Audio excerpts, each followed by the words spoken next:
Check 1, 2. Check 1, 2. Check 2. Hey everybody, I'm Hugh Brownstone for Three Blind Men and an Elephant. Behind me, the race course at Radnor Hunt. This is the 87th running of the Radnor Hunt races, 4 open spaces out in suburban Philadelphia. Right now, you're looking at footage from the Panasonic GH5 using the Panasonic Leica 100 to 400 millimeter zoom lens. It's going to be a pretty interesting opportunity to test focus and just how snappy this lens really is. Let's take a look. Come to think of it, the GH5 with the Panasonic Leica 100 to 400 is not the only kit that I brought with us today. We also happen to have a Fuji X-T20 with the Fujinon 100 to 400 millimeter. And that's going to be interesting too. Let's start with video because that's the GH5's strong suit, right? But here's the thing. In all of this, I see my own flaws as more critical than anything else. Sure, I see the autofocus wobble and I see the vibration, but I get mad at myself. Would different AF and IS settings, maybe a sandbag attached to the tripod, have yielded better results? Should I have used a different manual focus point here, forward of the hedges, and how would I have found it? Should I have tweaked the colors in post? Still, you know what? 120 frames per second on the GH5 is amazing, and I don't think anyone other than people like us would notice anything but these amazing animals and their riders.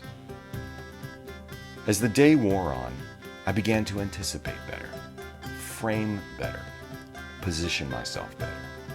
Even though I'd never been to a horse race before, I started to get excited about coming back next year with profoundly better anticipation and a sense of where the movement would actually be.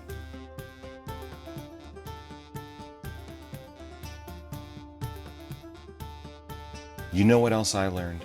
That what I'd hoped was true is true. The GH5 is an outstanding stills camera for 99.9% of us.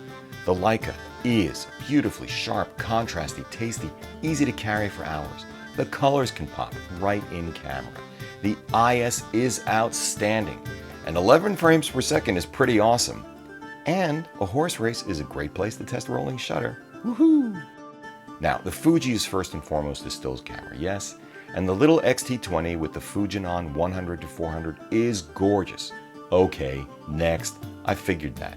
But the high frame rate, just like on the GH5, is outstanding.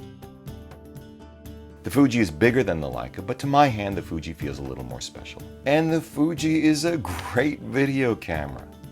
It was definitely easier for me to get better autofocus performance in the X-T20 because of phase detection.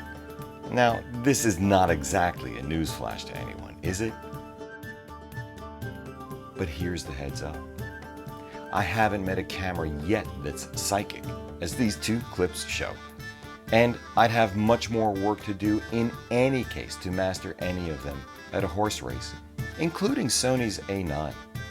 Speaking of Sony, while we're at it, let's throw in some photos using Sony's A6300 with the little Sony E50mm 1.8, courtesy of Claudia.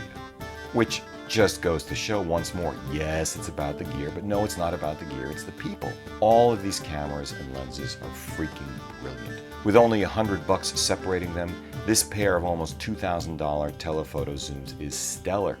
But as with any camera lens project combination, we need to properly harness them. Get it? Including recognizing their limitations as shooting around them. With all of that said, yes, Panasonic needs to improve the autofocus on the GH5. If you like what you've seen here today, give a thumbs up, subscribe, join the conversation below. For Three Blind Men and an Elephant, I'm Hugh Brownstone. See you next time.